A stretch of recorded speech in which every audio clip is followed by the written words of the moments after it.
My students and I are working on linear equations. We're graphing equations, and so I thought I would make a little demonstration for them to help them out.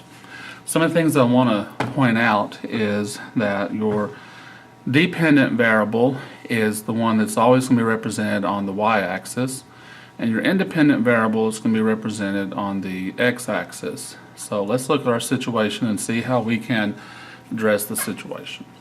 It says use the table to make a graph for the weekly sales of baked goods at the farmer's market. And here we have a table. It says baked goods sales, baked goods sold Friday, baked goods sold in all. And on Friday they sold 10, so in all they sold 50. If they sold 20 on Friday, in all they sold 60. If they sold 30 on Friday, in all they sold 70. So it's easy to see that depending on how many baked goods were sold on Friday affected how many goods were sold in all. So I'm going to go ahead and declare that baked goods sold in all is going to be my dependent variable, and the baked goods sold on Friday is going to be my independent variable. So on the y-axis, this is where I'm going to put my baked. And that's pretty messy. I think I can do a better job writing that than that. So I would, in a perfect situation, write this in a vertical way, but I'm just going to write it like this. So baked goods sold in all. And notice that we have increments of 50. We go 50, then 60, then 70. We have increments of 10. So what I think I'm going to do is each one of these lines I'm going to let be worth 10, but I'm only going to label by 20s. That way it won't get too cluttered. So here where the two axes intersect, I'm going to put it 0. And then this will be like 10, and here we would have 20, 30, and then here would be 40, 50, and then on this line 60, 70, on this line 80. And I'm going to go up to 100. Here would be 90, and here would be 100. Well, here would be 110, here would be 120. We'll stop at 120. And on this side, we're going to have our baked goods sold on Friday. So I'll write baked goods.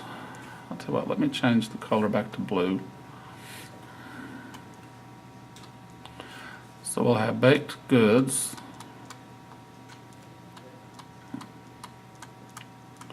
sold on Friday.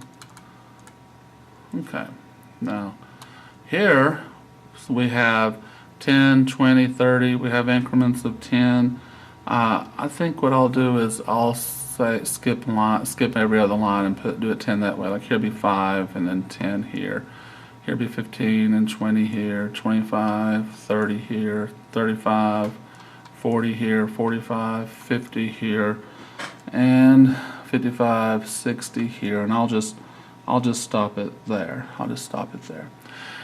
Now it wants me to write an equation to describe the baked goods sold for the week. Well, you'll notice that if they sell 10 on Friday, they sold 50 in all. And if they sold 20 on Friday, they sold 60 in all. If they sold 30 on Friday, they sold 70 in all. The only relationship that I can see here, looking at the pattern that's established, is if you add 40 on to how many they sold on Friday, it tells you how many they sold in all. So I'm thinking that the equation that they're using here, the y, and once again we've said the y-axis, that's going to be the baked goods sold in all, is equal to 40 plus, and this is the x-axis, the baked goods sold on Friday, and I'm going to call it the x for x-axis. So our baked goods sold in all is dependent on 40 plus however many is sold on Friday. Now when we describe the relationship in terms of the variables, well, let me plot this out. I haven't even plotted it out yet, and once I plot it out you'll be able to see a little bit better. So the first one is going to be 10, 50. So here's 10, and like I said, 50 would be right about here between 40 and 60. And then we have, and I'll label that. This is supposed to be a parentheses. 10 and 50. And then we go 20 and 60. So here's 20, and we'll go up here to 60. Oh, I need to be precise there. So this is going to be 20 and 60. And then we go 30, 70. So here's 30, and we go to here. That's going to be 30 and 70. And if I were to connect those dots with a line, and I'm going to do that right now. Let me connect them with a line. Okay, so if I were to connect those with a line, let's see, I'm going to start here, and it goes kind of like that. So it kind of goes like that.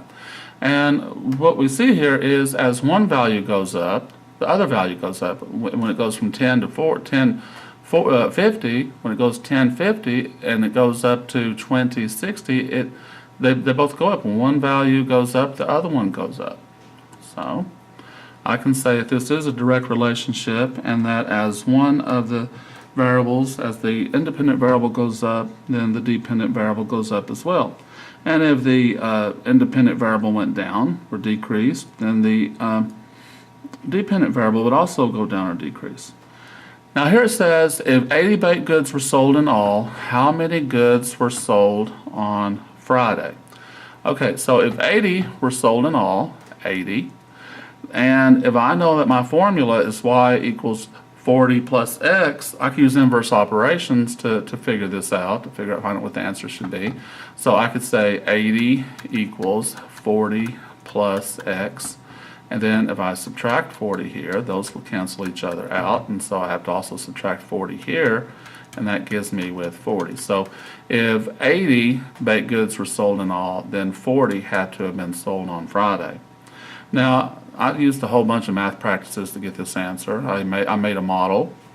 My graph was my model. I made a model, number 4, to help me figure it out. Also, I was trying to be very precise and where I put my points. That would be number 6. I was also precise in my use of definitions. I know that the independent variable goes on the x-axis, the dependent variable goes on the y-axis, and I was careful to make sure that I labeled those exactly the way I needed to.